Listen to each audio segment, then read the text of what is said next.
जय श्री राम जी की दोस्तों। आज इस वीडियो में हम आपको बताने जा रहे हैं राम सेतु के बारे में। रामचरितमानस और वाल्मीकि रामायण के अनुसार जब प्रभु श्री राम माता सीता को बचाने के लिए लंका जा रहे थे, उस दौरान रास्ते में समुद्र को पार करने के लिए एक विशाल ब्रिज बनाया गया था, जिसको हम राम सेतु के नाम से जानते हैं। और उस सेतु यानी ब्रिज के आज भी वहां सुराग मिलते हैं। परंतु सेतु समुद्रम परियोजना के तहत इस सेतु को काफी हद तक नुकसान पहुंचाया जा चुका है। इस वीडियो में हम आपको बताएंगे इससे जुड़े कुछ अद्भुत रहस्य, जिन्हें जानकर आप दंग रह जाएंगे। तो दोस्तों, आगे बढ़ने से पहले हमारे चैनल ज्ञान बाबा हिंदी को सब्सक्राइब जरूर कर लीजिएगा और कमेंट बॉक्स में जय श्री राम लिखना ना भूलें। भारत के दक्षिण भाग में धनुषकोटी और श्रीलंका के पश्चिमी भाग में पंबन के मध्य समुद्र में 48 किलोमीटर लंबी एक पट्टी है। और जब नासा ने साल 1993 में एक उपग्रह से खींचे गए चित्रों को दुनिया भर में जारी किया था, तब भारत में इसको लेकर काफी राजनीतिक वाद विवाद हुए थे। इस पुल जैसे भूभाग को राम सेतु या श्री राम का पुल कहा जाने लगा था। और उस चित्र से नासा ने कहा था कि यह एक पुल की तरह ही दिखाई देता है। राम सेतु का चित्र 14 दिसंबर साल 1966 को नासा के जेमिनी ने अंतरिक्ष से प्राप्त किए थे। और इसके करीब 22 सालों के बाद ISS 1A तमिलनाडु तट पर उपस्थित रामेश्वरम और जाफना द्वीपों के बीचों बीच भूमि भाग का पता लगाया था और उस भाग के चित्र लिए थे। इसने अमेरिकी चित्र की पुष्टि की थी। दिसंबर 1917 से अमेरिका के टीवी शो एक साइंस चैनल में एसेंट लैंड ब्रिज नाम का एक शो किया था, जिसमें अमेरिका के पुरातत्वविदों ने वैज्ञानिकों की जांच के आधार को बिल्कुल सच माना था। और उन्होंने उस शो में कहा था कि भगवान श्री राम के भारत से लंका तक राम सेतु बनाने की कथा सच हो सकती है।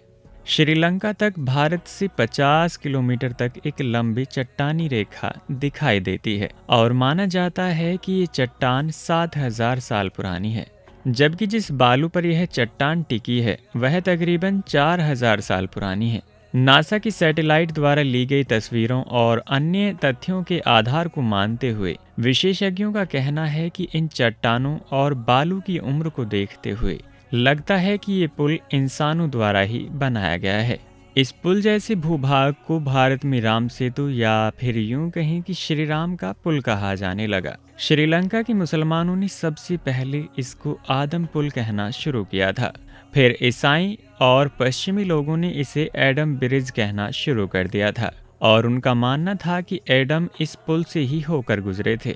वहीं वाल्मीकि रामायण के अनुसार जब प्रभु श्री राम माता सीता को लंकापति रावण से छुड़ाने के लिए लंका द्वीप पर चढ़ाई की थी, तो उस वक्त समुद्र पर सेतु बांधने के लिए उन्होंने विश्वकर्मा के 2 पुत्र नल और नील की सहायता ली थी और उनके इस कार्य में वानर सेना ने उनकी सहायता की थी। इस सेतु को बनाने के लिए कुछ विशेष प्रकार के पत्थरों का प्रयोग किया गया था, जो कि किसी अन्य स्थान से लाकर यहाँ रखे गए थे। कहा जाता है कि इन पत्थरों का निर्माण ज्वालामुखी के द्रव्य से किया गया था और ऐसा भी माना जाता है कि ज्वालामुखी पानी में डूबता नहीं है। और बाद में इन पत्थरों पर जय श्री राम लिखकर इनको पानी में छोड़ा गया था और वह पत्थर पानी में तैरने लग गए थे। इन्हीं पत्थरों का पुल बनाकर प्रभु श्री राम की सारी सेना लंका पहुंची थी।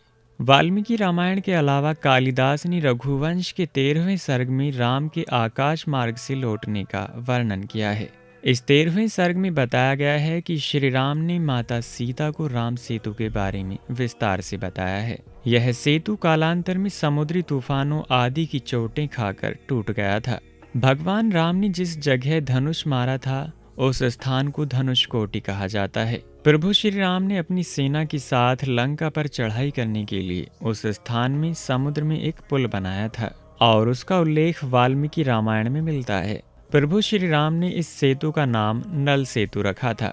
वहीं वाल्मीकि रामायण में वर्णन मिलता है कि पुल लगभग 5 दिनों में बन गया था, जिसकी लंबाई 100 योजन और चौड़ाई 10 योजन थी। रामायण में इस पुल को नल सेतु की संज्ञा दी गई है। नल के निरीक्षण में वानरों ने बहुत प्रयत्न पूर्वक इस सेतु का निर्माण किया था। वाल्मीकि रामायण में कई प्रमाण हैं कि सेतु बनाने में उच्च तकनीक प्रयोग की गई थी। कुछ वानर बड़े बड़े पत्थरों को यंत्रों के द्वारा समुद्र तट पर ले आते हैं और कुछ वानर 100 योजन लंबा सूत पकड़े हुए थे, अर्थात पुल का निर्माण सूत के सीध में हो रहा था। धनुषकोडी भारत के तमिलनाडु राज्य के पूर्वी तट पर रामेश्वरम द्वीप के दक्षिणी किनारे पर स्थित एक गांव है। धनुषकोडी पंबन के दक्षिण पूर्व में स्थित है। धनुषकोडी श्रीलंका में तलैमनार से करीब 18 मील पश्चिम में है। इसका नाम धनुषकोडी इसलिए है कि यहाँ से श्रीलंका तक वानर सेना के माध्यम से विश्वकर्मा के पुत्र नल और नील ने जो पुल यानी राम सेतु बनाया था, उसका आकार मार्ग धनुष के समान ही बनाया था। धनुषकोडी ही भारत और श्रीलंका के बीच एकमात्र स्थलीय सीमा है जहां समुद्र नदी की गहराई जितना है और इसमें कहीं कहीं भूमि भी नजर आती है। तो दोस्तों, उम्मीद है आपको हमारी ये वीडियो पसंद आई होगी और इसी तरह की बहुत सारी वीडियोस हमारे चैनल पर उपलब्ध हैं, आप उन्हें भी ज़रूर देखिएगा और जुड़े रहिएगा हमारे साथ। मिलते हैं अगली किसी वीडियो में, तब तक के लिए नमस्कार।